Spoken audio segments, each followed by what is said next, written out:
안녕하세요. 유광훈 변호사입니다. 반갑습니다. 오늘은 그 유류분의 위헌 결정과 앞으로의 변화에 대해서 얘기를 해볼 건데요. 한국법상의 상속, 그리고 상속법에 포함되어 있는 유류분 문제에 대해서 한번 살펴보겠습니다. 자, 이제 강사 소개를 하면요. 저는 이제 유광훈 변호사이고요. 2005년에 사법시험을 합격했고, 그리고 법무법인 시우의 변호사로 있습니다.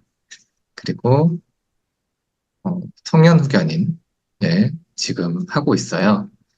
저희 법무법인 소개를 하면은 저희 시우는 서울, 부산, 미국, 베트남에 각 사무실을 두고 있고요.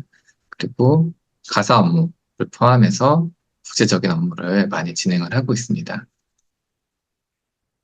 법무법인 시우에 이제 가사 상속팀이 있는데요. 음, 영어로 Domestic Law 팀이죠. 이제 저는 이제 유언센터에서 유언 작성이나 보관 등에 관한 업무를 맡고 있고요. 그다음에 김대희 변호사님은 가정법원장 출신이세요. 가정법원장 출신이시고, 그리고 조정현 변호사는 전 조세심판원 출신이시고 회계사 자격이 있습니다. 그래서 상속이나 상속 관련된 세금 관련 업무들을 많이 하고 계시고요. 이혜연 변호사님 같은 경우에는 대한변협 인증 가사 전문 변호사입니다. 그래서 이혼 사건을 상당히 많이 하고 계십니다. 네, 일단 법정 상속권자에 대해서 살펴볼 건데요. 상속권자 중에 직계 비속, 자기보다 아래 혈통인 사람이 직계 비속입니다. 직계 비속이 자기보다 아래 혈통에 있는 사람들이고, 직계 존속은 자기보다 위쪽에 있는 혈통들인 거죠. 그리고 배우자는 이제 남편, 아내인 거고, 여기까지가 상속권자라는 것은 다들 아실 거고요. 형제자매 같은 경우에는 위에 1순위, 2순위가 없을 경우에, 전원 다 없을 경우에 형제자매가 상속권자가 되고, 형제자매까지 없다. 그럼 사촌 이내 관계 혈족까지가 법정 상속권자가 됩니다. 자, 상속 비율인데요. 우리는 이걸 법정 상속분이라고 합니다. 직계비속은 각 1, 사람이 여러 명일 수 있으니까요. 그리고 배우자는 1.5에 해당이 됩니다. 그러면 예를 들어서 자녀가 2명이다. 그리고 아내가 1명이다. 그러면 1.5니까 총합이 3.5니까 재산을 3.5로 나눈 다음에 1, 1, 1.5 이렇게 어, 분할을 해서 상속을 하게 됩니다. 직계 비속이 없으면 직계 존속과 배우자가 같은 방법으로 상속재산을 분할해서 상속하게 되고요. 만약에 배우자도 없고 직계 존속까지도 없다. 형제자매도 없다. 사촌 있는 관계 혈족이 정상속분을 균분해서 상속을 하게 됩니다. 그 유류분이라는 게 있는데 한국 법에 특유한 거죠. 일단은 미국 법에는 유류분이 없습니다. 미국 법에는 없고 한국 법에 있는데 유류분을 이제 파자를 해보면 남길 유, 머무를 류, 그다음에 나눌 분입니다. 남겨놓은 것을 그대로 있도록 하게 나눠주는 거죠. 나의 지분인 거죠. 자, 리브, 그리고 스테이, 레이트, 혹은 퍼센티지로 이렇게 해석할 수 있고, 영어로 하면 right to legal reserve of inheritance예요. 결국 법적으로 그 보장되는 상속분인 거죠. 그것에 대한 권리가 유류분권이고 유류분은 legal reserve of inheritance입니다. 자, 그럼 줄여서 LRI라고 할게요. 유류분은 무엇이냐 하면 피상속인의 의사에도 불구하고 일부 법정 상속권자는 상속재산의 일정 비율을 상속받을 수 있는 권리를 말합니다. 자, 피상속인의 의사가 뭐냐면 우리가 법정 상속분이 있잖아요. 근데 그거를 무시하고 상속을 시켜줄 수가 있거든요. 예를 들어 첫째는 어느 아파트, 둘째는 어디 있는 산, 셋째는 어디 있는 주식 이런 식으로 줄 수가 있는데 그게 무시된다는 거예요. 자, 왜 무시되냐 하는 걸 한번 볼게요. 왜 이 제도가 도입됐냐면 1977년이에요.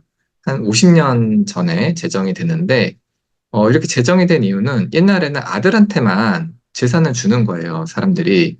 그리고 아내나 딸, 여자들한테는 재산을 안 주는 거죠. 그러니까 여자들이 자기가 가족 구성원으로서 받아야 될 권리들을 다 무시받으면서 이제 재산을 상속을 못 받으니까 이건 아니다. 여자들한테도 상속 재산을 확보해 줘야 된다. 해서 민법에 직접 규정을 해서 넣은 겁니다. 이것이 유류분 제도이고요. 이 제도 덕분에 많은 여성들이 상속 재산을 확보할 수 있게 되었습니다. 이 유류분과 반대되는 개념이 증여 혹은 유증 혹은 유언이에요. 그걸 잠깐 살펴볼게요. 증여란 일방이 상대방에게 자신의 재산의 소유권을 대가 없이 선물이죠. 대가 없이 이전하는 계약이에요. 그래서 증여는 어, 나랑 상대방이 나는 줄게, 상대방은 받을게 하면서 하는 계약이에요. 근데 보통은 받겠다고 승낙을 하겠죠. 내가 주겠다고 하면.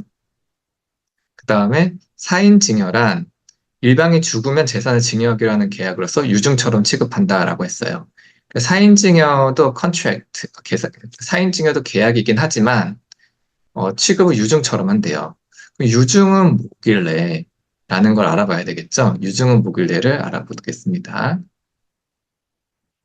자, 유증이란 뭐냐면 재산을, 자신의 재산이죠. 증여하는 단독 행위로서 계약이 아니다라고 했어요. 즉, 내가 줄게 하면은 그걸로 효력이 발생하는 거예요. 왜, 왜 그러냐? 유언으로 이렇게 남겨놓는데 상대방의 의사를 묻기에는 시간이 없는 경우가 많아요. 혹은 유언을 공개하지 않는 경우도 있고. 그렇기 때문에, 어, 유언은 단독 행위로서 효력을 발생합니다. 상대방이 받겠습니다 하지 않아도 유증은 일단은 효력이 있어요. 자, 그러면은 유증은 유언으로 재산을 증여하는 건데, 지금 그런 거죠. 첫째한테 뭐 어디 부동산, 둘째한테 뭐 어디 주식 이런 거 주겠다라고 하고 이렇게 유언을 해놓는 거예요. 그런데 그 유언이 뭐냐? 유언이란 사람이 그가 죽은 뒤에 법률 관계를 정하는 생존의 최종적 의사 표시로서 유언자의 사망으로 그 효력이 생긴다라는 거예요.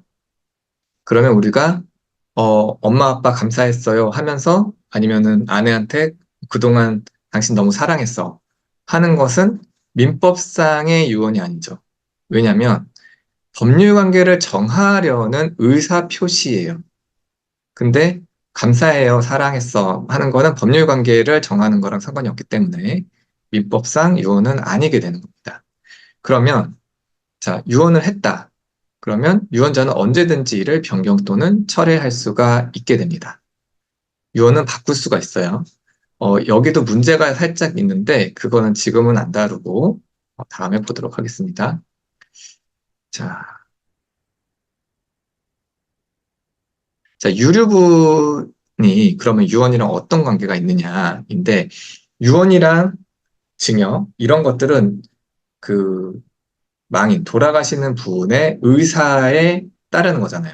근데 유류분은 그 의사랑 반대되는 거예요. 그렇기 때문에 양자가 둘이 충돌을 합니다.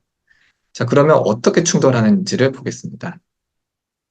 자, 망인은 피상속인은 살아있을 때는 제3자한테 증여를 할 수가 있고요. 죽을 때는 유언으로 증여를 할 수 있어요. 이게 유증이죠.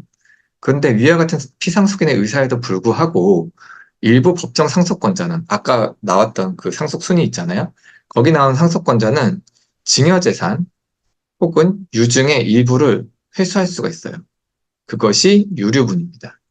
그러면은 내가 원래 받을 게 1억 원이었는데 다른 사람들 다 주고 나니까 내 손에 있는 게 뭐 한 1,000만 원밖에 안 된다. 혹은 나 1억 받기로 했는데 1,000만 원밖에 안 되네?